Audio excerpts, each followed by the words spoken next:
खामोश।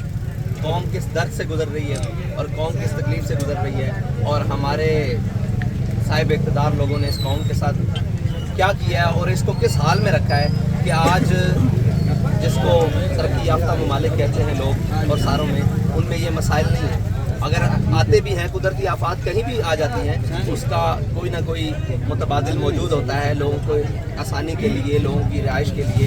आप मुझे बताएं कि हम किस दौर में जी रहे हैं कि लोग पानी पीने के लिए तरस रहे हैं साफ़, और जनाब खाने के लिए तरस रहे हैं, और इस कौम के जो बड़े हैं और वो अपने इक़्तिदार की जंग लड़ रहे हैं, और अपने इक़्तिदार की हवस में उन्हें ये भूल चुका है कि कल तक जो यहाँ पर इक़्तिदार पे बैठे हुए थे आज वो लंदन भाग गए हैं, और जो यहाँ मौजूद हैं उनको इस बात की खबर नहीं है। वो कभी बनी गाला जा रहे हैं और कभी कह रहे हैं कि हम उसके साथ खड़े हैं। भाई आप, कोई इमरान के साथ खड़ा है, कोई नवाज शरीफ के साथ खड़ा है, कोई जरदारी के साथ खड़ा है, कोई किसी के साथ खड़ा है, कौम के साथ कौन खड़ा है? ये बहुत बड़ा सवाल है सबके लिए कि इन मुश्किल हालात में, इस तकलीफ़ में, इस अज़ियत में कौम के साथ कौन खड़ा है। ये कौम को भी देखना चाहिए और सोचना चाहिए। अल्लाह ताला हमें तौफीक दे। सर, आखिरी गुजारिश ये होगी जनाब से